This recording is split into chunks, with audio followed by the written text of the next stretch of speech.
Bom dia, igreja.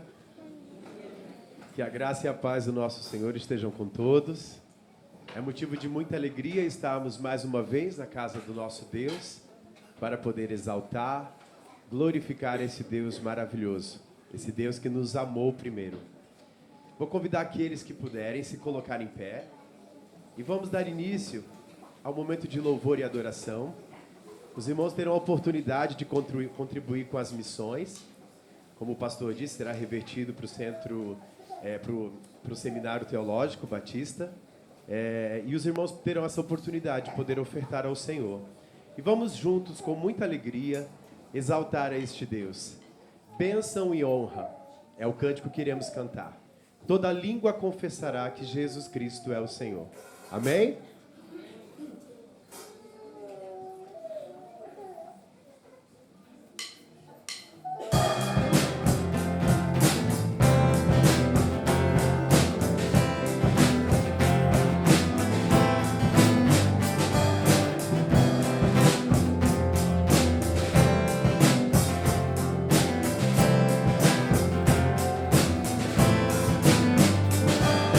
Bênção e honra, poder e glória pertence ao eterno Deus. Todos os povos, criação sua, adorai ao eterno Deus. Toda língua confessará sua grande glória, todo joelho se dobrará. Em louvor serás exaltado, ó Deus, e o teu reino não passará, ó eterno Deus.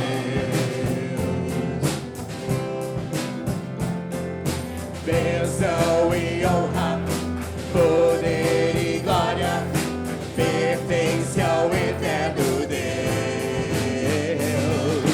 Todos os povos, criação sua, adorai ao eterno Deus. Toda língua confessará sua grande glória, todo joelho se dobrará. Em louvor serás exaltado, ó Deus, e o teu reino não passará, ó eterno Deus. Reinará sobre toda a terra, cantai ao eterno Deus. Nada há como a sua palavra, cantai ao eterno Deus. Toda língua confessará sua grande glória, todo joelho se dobrará. Em louvor serás exaltado, ó Deus, e o teu reino não passará, ó eterno Deus, ó eterno Deus, ó eterno Deus. Aleluia, glória a Deus. Toda língua confessará que Jesus Cristo é o Senhor. E Ele é o Senhor da sua vida? Ele é o Senhor da sua vida? Amém. Então vamos continuar com esse momento de louvor. Vamos ler a palavra do Senhor, que se encontra em Romanos, capítulo 11, versículo 33 a 36. Diz assim a palavra de Deus: Ó profundidade da riqueza, tanto da sabedoria como do conhecimento de Deus, quão insondáveis são os seus juízos e quão inescrutáveis os seus caminhos. Quem, pois, conheceu a mente do Senhor? Ou quem foi o seu conselheiro? Ou quem primeiro deu a ele para que lhe venha a ser restituído? Porque dele, por meio dele e para ele são todas as coisas. A ele, pois, a glória eternamente. Amém. É esse Deus que nós louvamos, é esse Deus que nós adoramos, porque dele, por meio dele e para ele são todas as coisas. Vamos continuar adorando o nosso Deus. Tu és soberano sobre a terra e sobre os céus. Tu és soberano sobre a terra, sobre os céus, tu és Senhor absoluto. Tu és soberano sobre a terra, sobre os céus, tu és Senhor absoluto. Tudo que existe acontece, tu sabes muito bem. És tremendo e apesar dessa glória que tens, tu te encontras comigo também. E esse amor tão grande eleva-me, amarra-me a ti. Tu és tremendo, tu és soberano. Tu és soberano sobre a terra, sobre os céus, tu és Senhor. Ele é absoluto. Aleluia. Oh, glória. Tudo que existe acontece, tu sabes muito bem. Ele é tremendo. Aleluia. E apesar dessa glória que tens, Ele se importa contigo. Aleluia. Comigo também. E esse amor tão grande, eleva-me, amarra-me a ti. Tu és tremendo. E apesar dessa glória,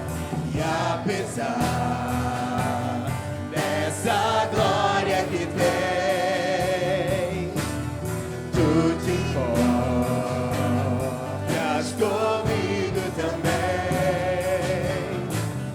E esse amor tão grande eleva-me, amarra-me a ti.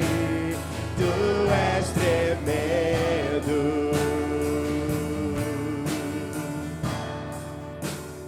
Tu és tremendo. Aleluia. O nosso Deus é tremendo. Ele te fez a imagem e a semelhança dele. Dentro de você habita o Espírito Santo. Isso é motivo de louvor. Ele é tremendo. A próxima canção diz: tu não habitas em tendas. Pode colocar a letra para mim, por favor, Pedro? Tu não habitas em tendas, nem em templos feitos por mãos. Eterno, perfeito, princípio e fim, muito acima das religiões. Esse é o nosso Deus. Ele é incomparável. Vamos continuar a louvar o nome do nosso Deus. Amém.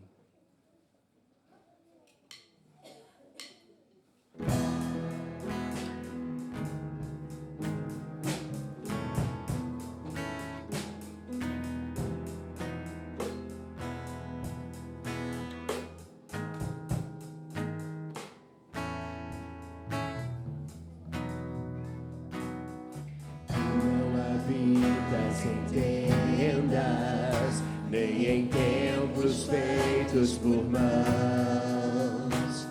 Eterno, perfeito, princípio e fim, acima das religiões. Não há nada no céu, na terra ou no mar, semelhante a ti, Senhor. Sua imagem está revelada em nós, expressão do teu amor incomparável. incomparável, Senhor, tu és. Tua voz ressoa como um trovão, e as nuvens são o pó dos teus pés. Incomparável, Senhor, tu és. Minha alma está apegada a ti, Senhor, incomparável és. Tu não habitas, Tu não habitas em tendas, nem em templos feitos por mãos. Ele é eterno. Eterno, perfeito, princípio e fim, acima das religiões. Não há nada, Não há nada no céu, na terra ou no mar, semelhante a ti, Senhor. Sua imagem está revelada em nós, expressão do teu amor. Incomparável, Senhor, tu és. Tua voz ressoa como um trovão, e as nuvens são o pó dos teus pés. Incomparável, Senhor, tu és. Minha alma está apegada a ti, Senhor, incomparável és. Minha alma está apegada a ti, Senhor, incomparável és. aleluia, Deus. Obrigado, Senhor, pela tua presença aqui neste lugar. Obrigado, Deus, pelo teu amor derramado em nossas vidas. Obrigado pelo sacrifício de Jesus na cruz pelos nossos pecados. Obrigado, Senhor, porque o Senhor nos escolheu primeiro para que pudéssemos te amar. Obrigado, Senhor, pela tua presença aqui na tua igreja, por cada um que o Senhor trouxe aqui, por cada irmão, Deus. Nós te agradecemos, Senhor, porque o Senhor é o nosso Deus, o Senhor é o nosso Pai. Rendemos ao Senhor a honra, a glória, o domínio, porque Tu és soberano em nossas vidas. Deus, nós te louvamos, nós te agradecemos, Deus, porque o Senhor é santo, santo, santo. Em nome de Jesus que nós oramos. Amém. Os irmãos podem se assentar, ainda teremos a oportunidade de ofertar os nossos dízimos, as nossas ofertas. Isso é uma prática dos membros da Primeira Igreja Batista de Viseu, então aqueles que nos visitam não se sintam constrangidos, mas nós teremos a oportunidade de devolver parte daquilo que Deus tem dado a nós. E vamos louvar ao Senhor com um cântico que diz: "Ser engrandecido o Senhor das nossas vidas". Vou pedir ajuda ao irmão Rogério para nos ajudar na coleta. Eu acho que o irmão Lourenço não está hoje. É só o irmão Rogério. Sim, vou pedir para o irmão nos ajudar na coleta. E vamos louvar ao Senhor, ser engrandecido.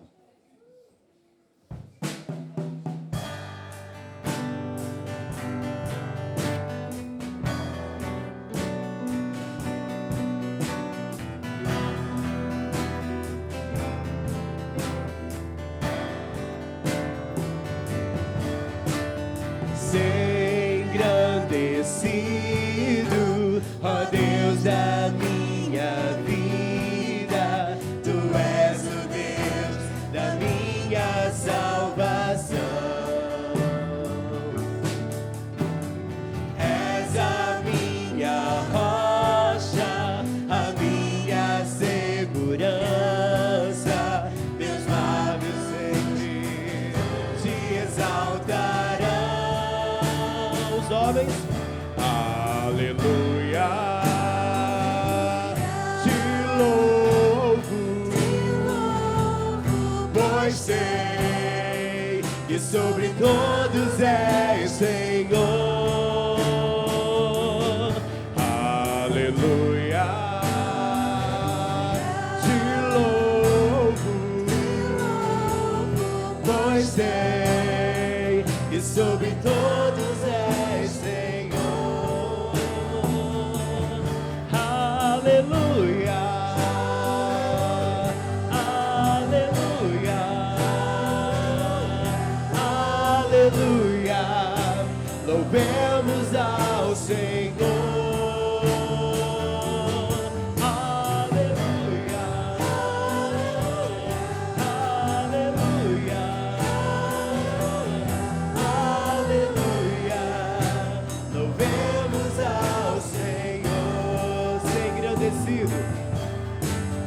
engrandecido, ó Deus da minha vida. Tu és o Deus da minha salvação.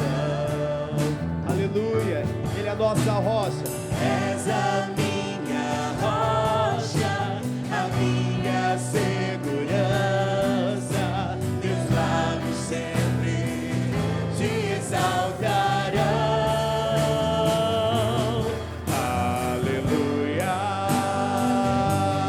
Te louvo, pois sei que sobre todos és Senhor. Aleluia. Te louvo, pois sei que sobre todos és Senhor. Aleluia. Aleluia. Aleluia. Louvemos ao Senhor. Aleluia. Aleluia. Aleluia. Louvemos ao Senhor. Agora só a igreja. Aleluia. Aleluia.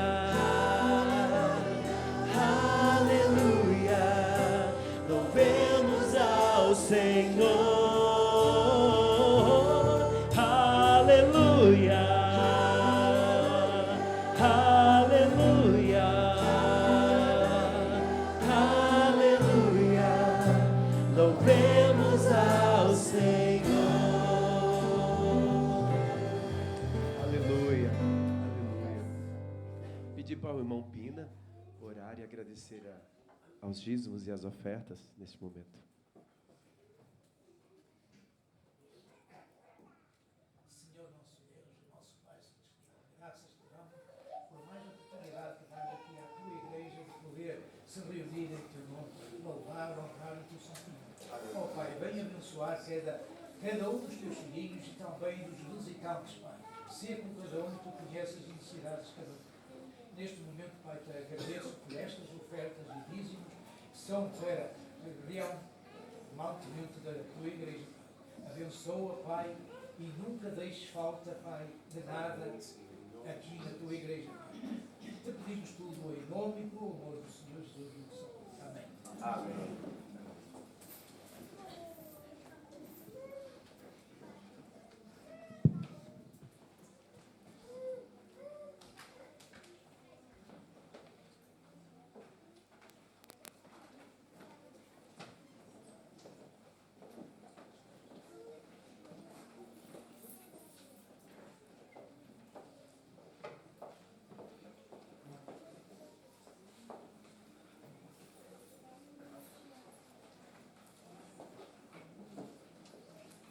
Nós hoje estamos a celebrar o Dia de Educação Teológica.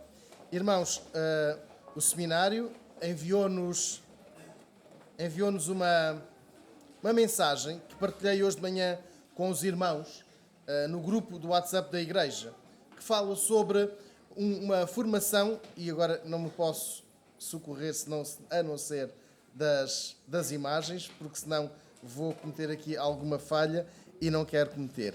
Nós temos as dinâmicas missionárias em Atos. E este curso online não é para pastores, para vocacionados para o ministério pastoral, para missionários. É para toda a igreja.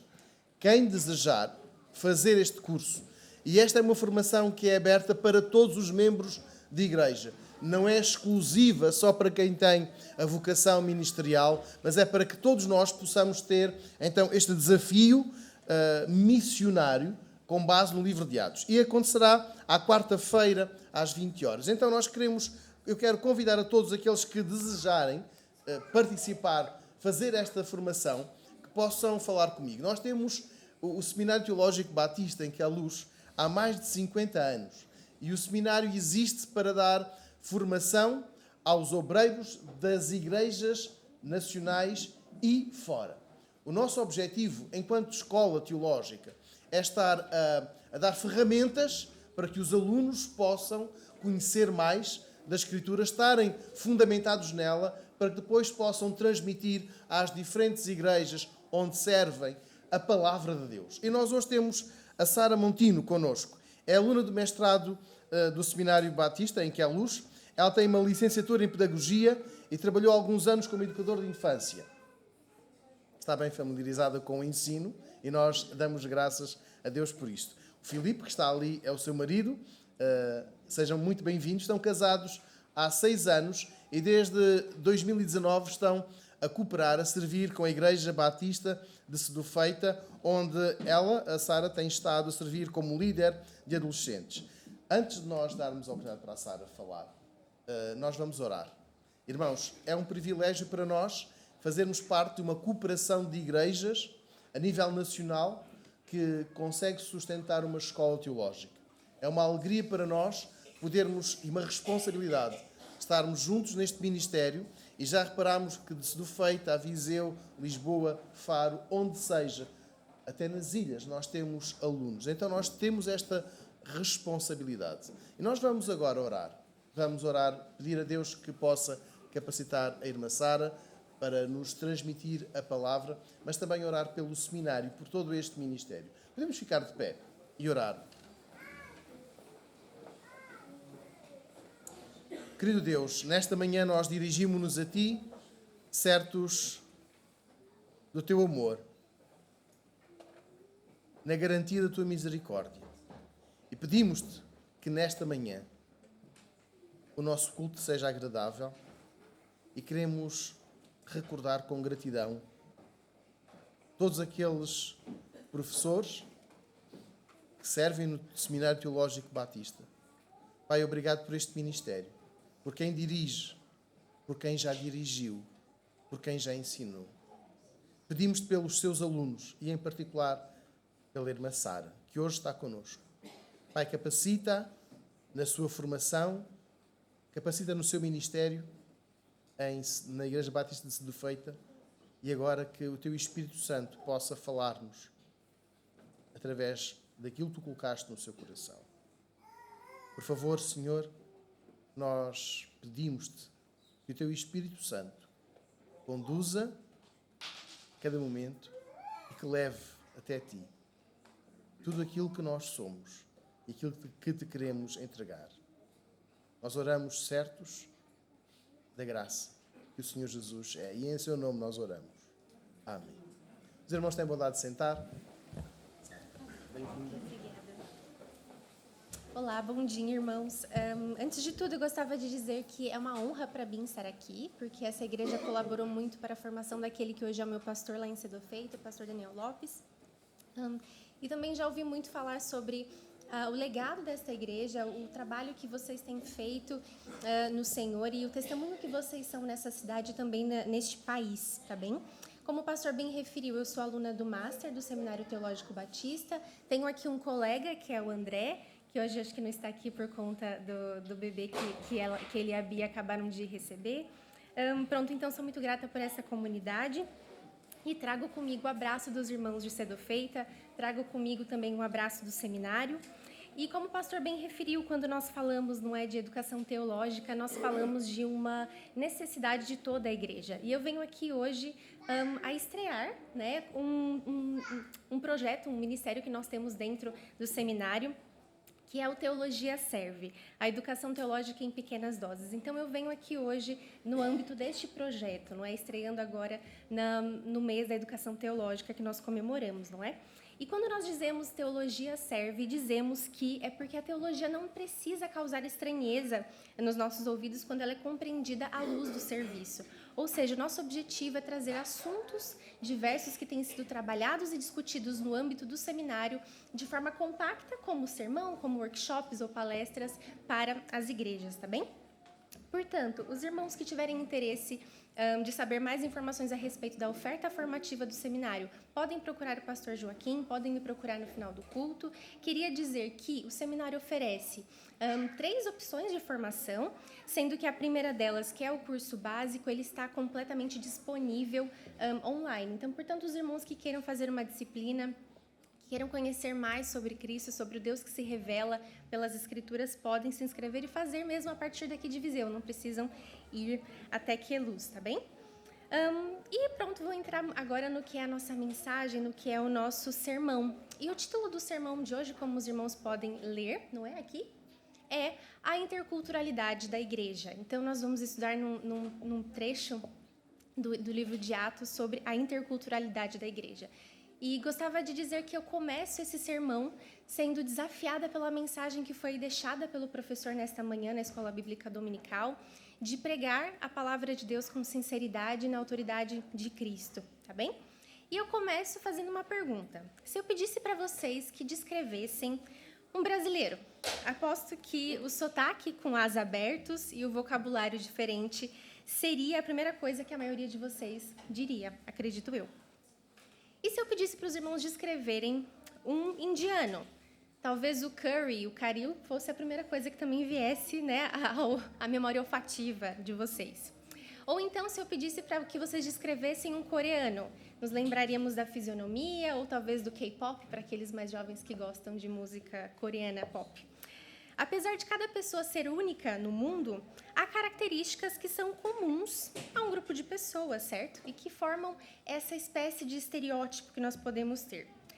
Apesar de nós podermos definir a palavra cultura de diversas maneiras, uma delas é quando um grupo de pessoas se relaciona, tem um contato de tal forma que elas passam a possuir, então, características em comum, a partilha e a influência entre essas pessoas. Portanto, o assunto de hoje é a interculturalidade da igreja, e se nós compreendermos, então, destrincharmos esse título e compreendermos primeiro a palavra igreja como um grupo de discípulos de Jesus Cristo, os salvos em todos os tempos e em todos os povos, logo, colocar igreja ao lado de uma palavra que nos lembra sobre interculturalidade, várias culturas, pode soar um pouco redundante, certo?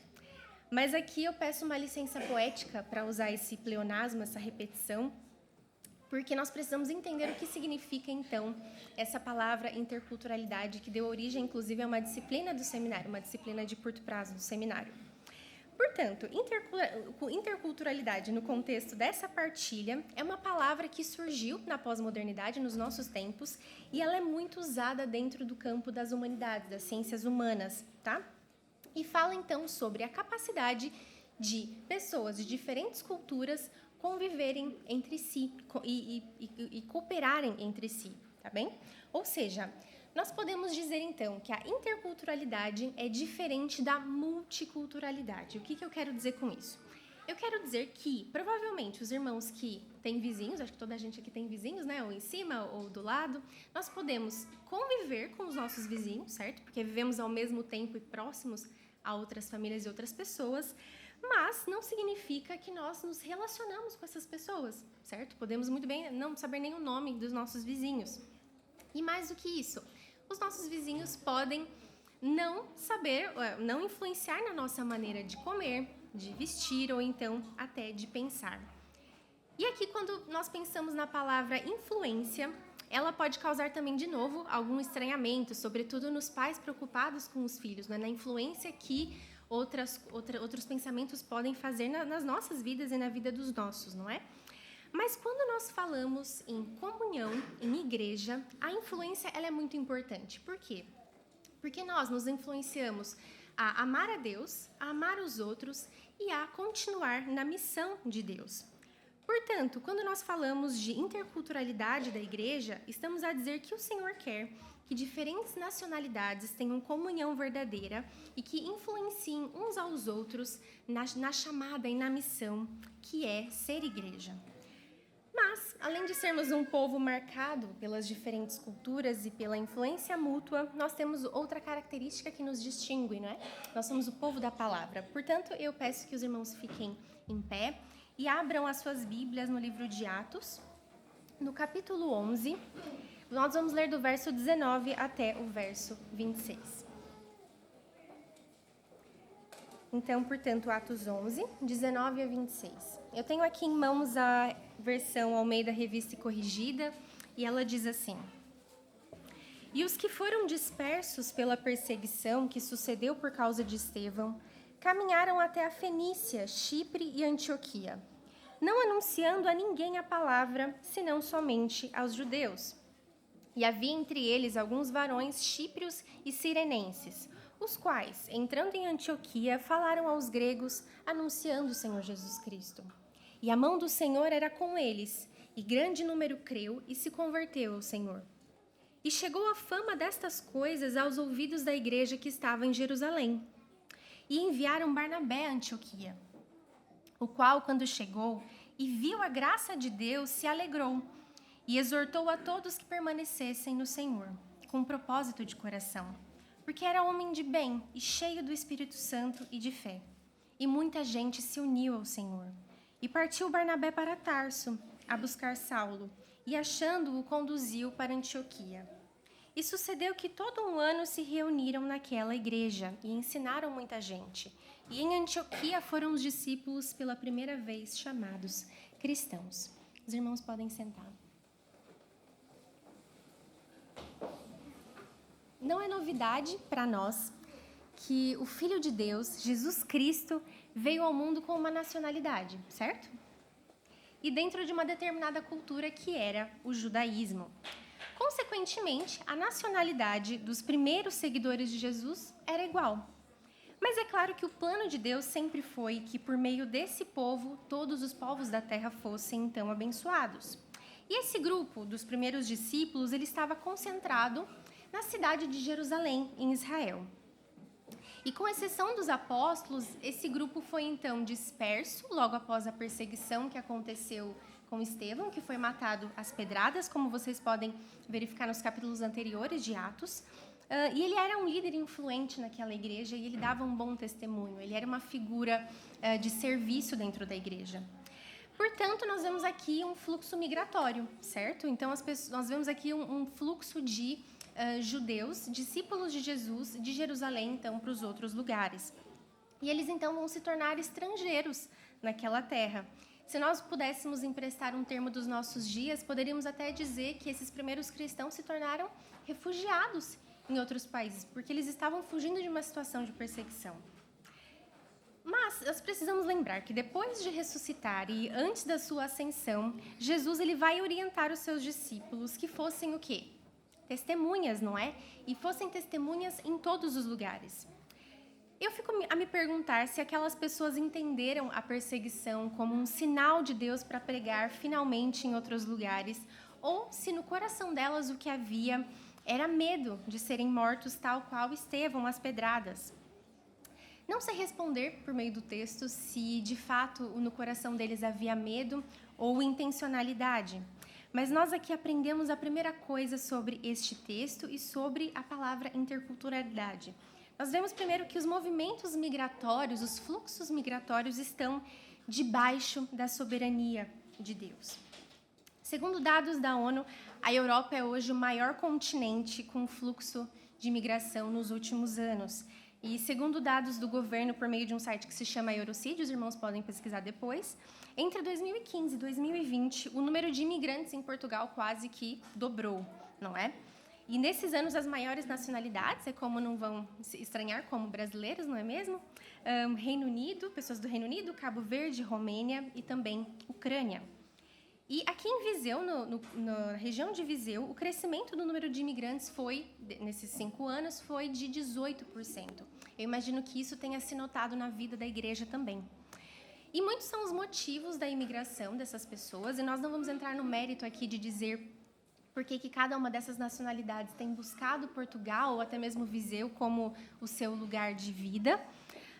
Mas nós precisamos, então, nos ater àquilo que a palavra de Deus nos ensina. Nós percebemos que desde o primeiro fluxo migratório, que aconteceu em Babel, lá em Gênesis, em que vemos várias nacionalidades sendo formadas e sendo espalhadas pelo mundo, até os nossos dias, o Senhor controla todas essas coisas.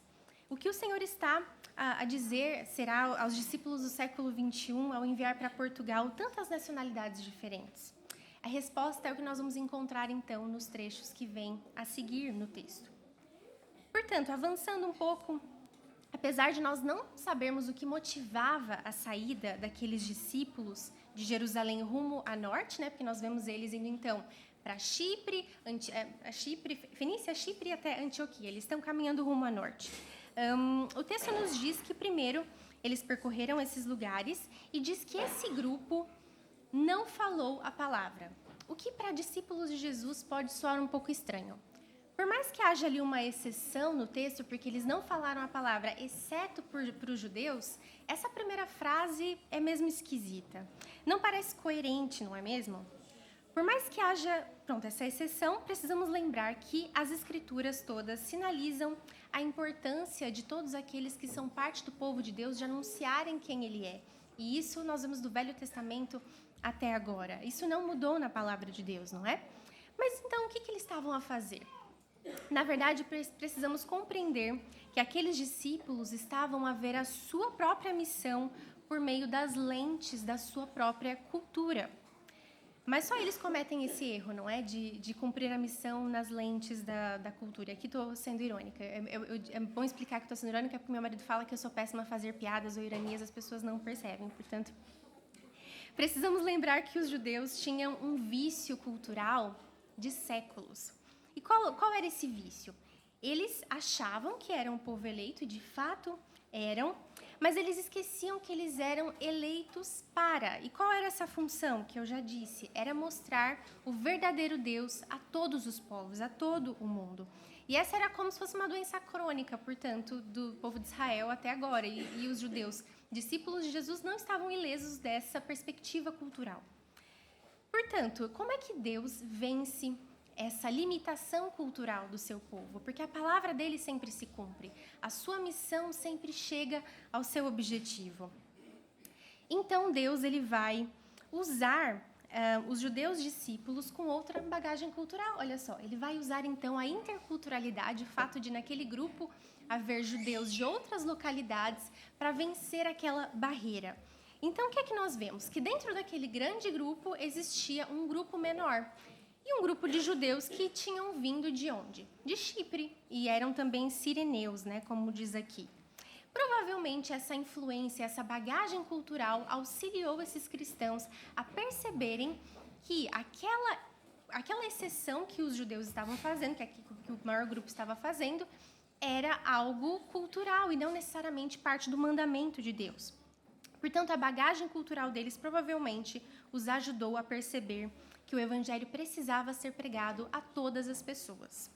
Então, há aqui um claro contraste. Aqueles que estavam focados, que entraram em Antioquia, então o texto não fala só que caminharam em direção a norte, mas que entraram em Antioquia, ou seja, mergulharam dentro de uma cultura muito específica, que eram das pessoas de Antioquia.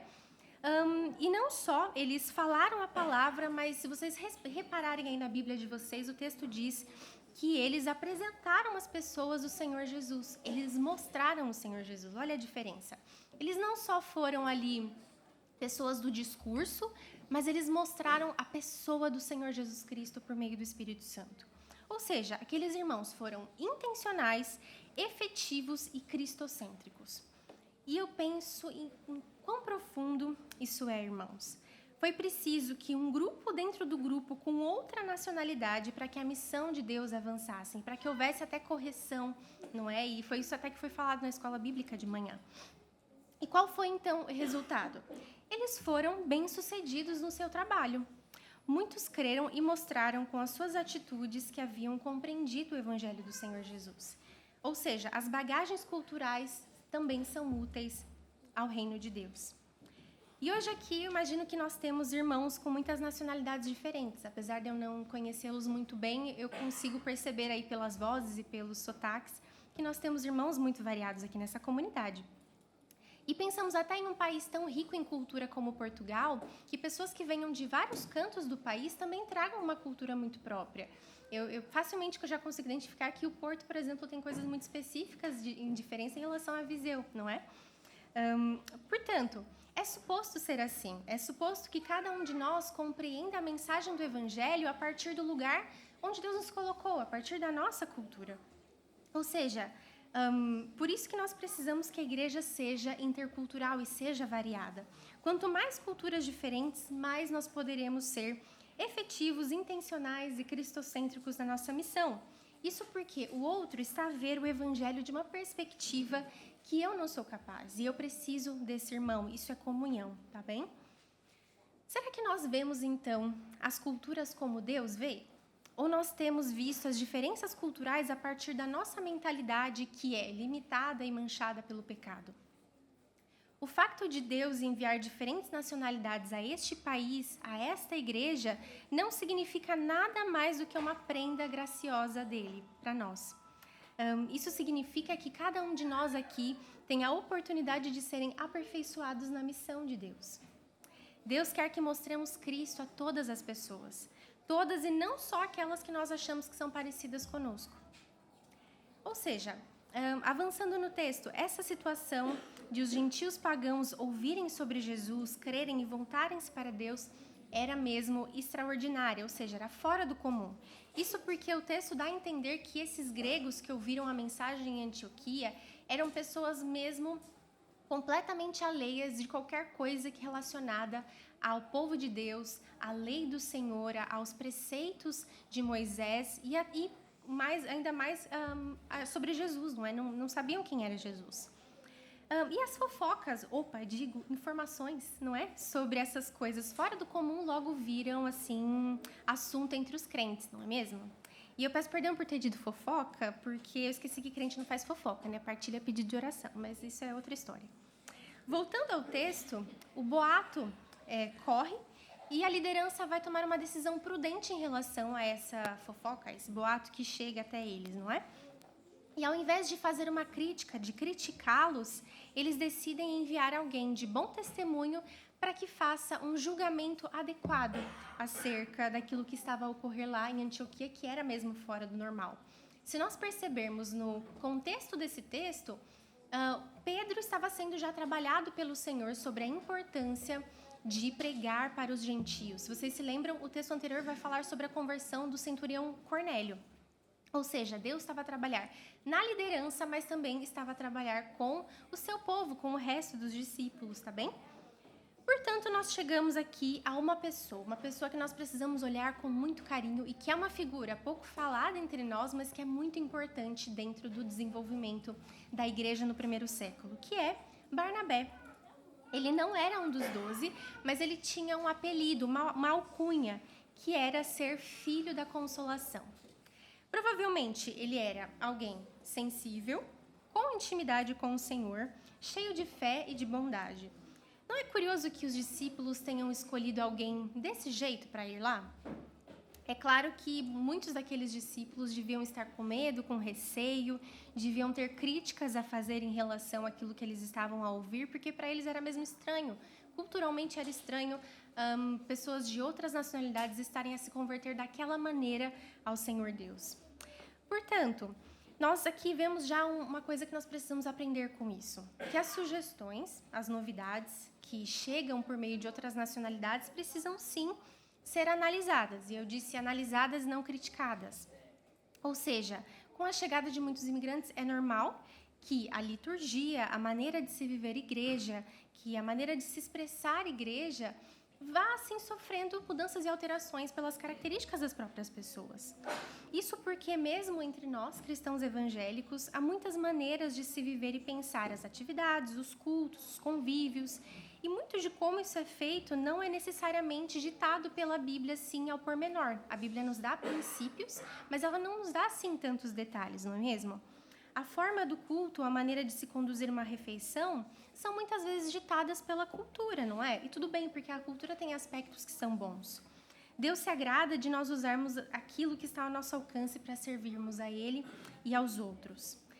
Eu digo que em Portugal, com vinhos tão bons, eu acho que Deus consideraria um absurdo que nós fizéssemos a ceia com sumo, certo? Portanto, é muito natural que aqui nós usemos o vinho. Por exemplo, o uso da madeira no púlpito não é uma escolha cultural, mesmo porque em Israel, na igreja primitiva, é capaz de madeira não ser uma coisa tão acessível. Por acaso, esse até é de madeira e pedra, não é? Tem dois, assim, elementos. Mas a maneira, então, como cada povo expressa a sua fé, cantando mais alto ou mais baixo, com a música mais assim ou mais assado, como julgar que todas essas coisas vêm de Deus? Como julgar que todas essas coisas são coerentes com a nossa fé e são bíblicas e que Deus se agrada delas? Porque é claro que muitas dessas questões podem ser prejudiciais para a vida da igreja ou até mesmo pecaminosas. Mas nós precisamos de Barnabés. Este é o nosso foco aqui. Pessoas de bem, cheios do Espírito Santo e de fé. O contrário disso é nós sermos maldosos, cheios de nós mesmos e cheios de ceticismo, tá bem? Portanto, nós aceitamos o desafio de sermos como Barnabé ao julgar as influências de outras culturas no nosso meio? Também havia outro motivo provável pelo qual Barnabé tinha sido escolhido pelos 12 apóstolos para ser enviado para julgar o que acontecia com os irmãos de Antioquia. Isso porque Atos 4:36 vai nos contar que Barnabé era natural de Chipre. Ou seja, assim como aqueles irmãos dentro do grupo de discípulos que tinham uma outra nacionalidade. O que isso nos indica?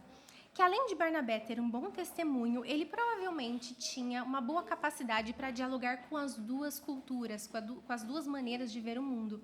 Ou seja, tanto daqueles que eram de Chipre, quanto daqueles que eram judeus mais ali da região de Jerusalém e de Israel. Ele sabia, ele conhecia as diferenças culturais e ele poderia fazer essa ponte, portanto, entre a cultura dos locais e a cultura dos recém-chegados. Então, nós precisamos também nas nossas igrejas de pessoas mais como Barnabé. Barnabés que façam essa ponte entre os locais e entre as pessoas que chegam, que possam ter sensibilidade para reconhecer quais são os desafios, quais são as necessidades e ensinar as pessoas que chegam a respeito das coisas, não é? Pronto, dizemos então que esse bloco ele vai terminar com uma expressão que ela é muito bonita, esse bloco de assunto. Vai dizer que no final de tudo isso, muitos se uniram ao Senhor. E eu gosto muito dessa expressão, desse verbo que diz que eles se uniram ao Senhor. Por quê? Porque a comunhão das pessoas, a comunhão da igreja, ela é a expressão da nossa comunhão com Cristo. É a expressão visível de que nós estamos ligados a Deus. Ou seja, é indispensável dizer que a união de alguém com Cristo é demonstrada na união dessa pessoa com o corpo de Cristo. Isso só é possível porque as barreiras culturais podem ser submetidas a Deus e ao senhorio de Cristo. Em tempos de guerra, nós vemos pessoas de diferentes culturas a conviverem em verdadeiro amor. É o maior milagre que nós podemos testemunhar vindo do Espírito Santo, não é mesmo? O segundo bloco, portanto, vai nos mostrar sobre Barnabé, e que ele vai ser, portanto, um mentor daquele que é conhecido como apóstolo dos gentios, que é o apóstolo Paulo. Então, ele parece ser, assim, Barnabé parece ser uma pessoa que não está muito preocupada com a opinião dos outros, mas ele está preocupado com a opinião de Cristo. Ele está preocupado com a missão. Isso porque ele vai defender Paulo na frente dos outros, na época ainda Saulo, com muita ousadia, lá no capítulo 9, especificamente no verso 27.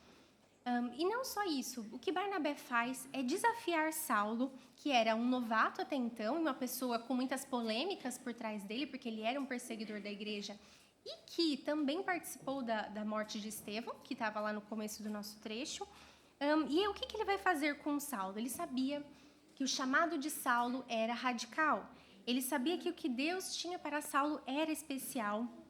E ele, então, vai levar Saulo para um lugar que era ali um pouco mais livre dos judaísmos e das perspectivas culturais das quais Paulo já vinha carregado.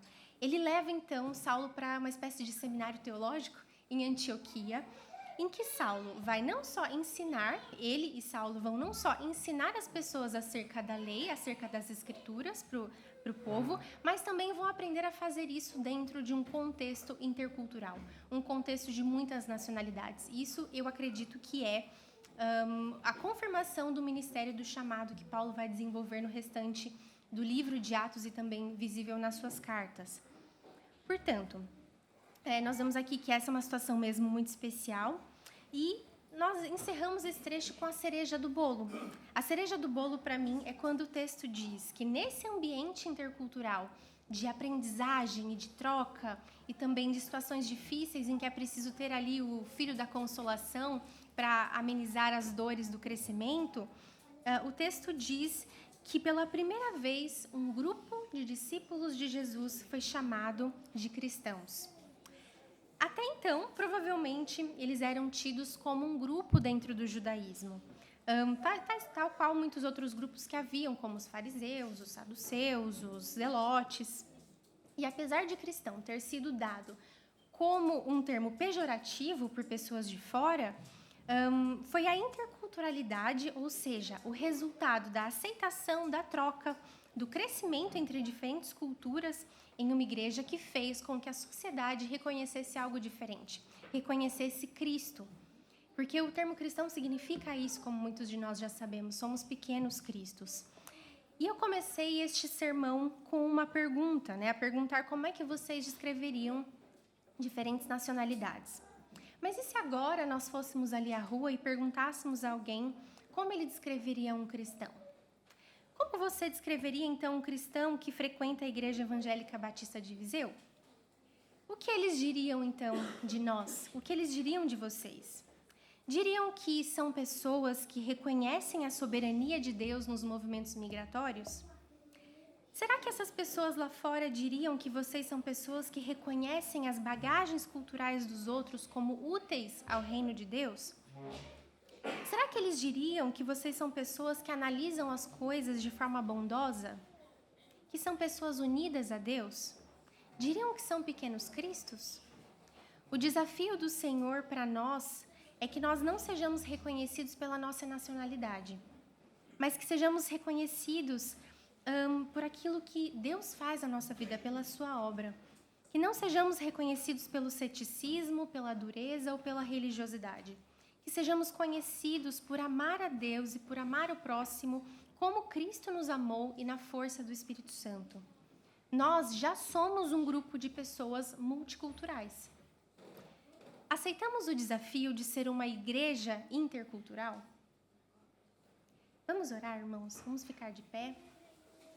E vamos responder ao Senhor sobre esse desafio. Esse desafio que é muito maior do que nós mesmos, mas que quem nos capacita é aquele que é o Senhor da igreja e o Espírito daquele que é o Senhor da igreja, que é o Espírito Santo. Vamos fechar os nossos olhos então e vamos orar.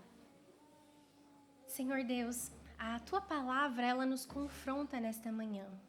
A Tua Palavra confronta aquilo que nós achamos.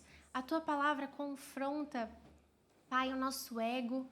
A Tua Palavra confronta, Pai, as nossas vidas. Senhor, e nós, como pessoas que querem ser reconhecidas como cristãos verdadeiros por aqueles que estão lá fora, e não só, também pelos de dentro, Pai, nós pedimos a Tua ajuda, Pai, porque nós não queremos ser legalistas ou religiosos, mas nós queremos te amar com sinceridade de coração. Pai, ajuda a esta igreja, ajuda a nós aqui em Portugal, Pai, a sermos um bom testemunho do Senhor. Ajuda-nos, Pai, a te amar com um coração sincero, a amar o próximo com um coração sincero, a enxergar, Pai, a quantidade de imigrantes e de nacionalidades que nós temos contato como um presente do Senhor para trabalhar em cada um de nós. Pai, move nos nossos corações, move as nossas vidas e nos transforma, Pai. Nós queremos dizer que nós dependemos de Ti, que sem Ti nós não podemos fazer nada. Nos ajuda na missão, Pai, em nome de Jesus Cristo. Amém. Amém. E com isso eu encerro este sermão e agradeço os irmãos pelo tempo com que puderam estar a me ouvir e também em que eu pude partilhar um pouco daquilo que tem sido produzido dentro das salas virtuais e presenciais do Seminário Teológico Batista.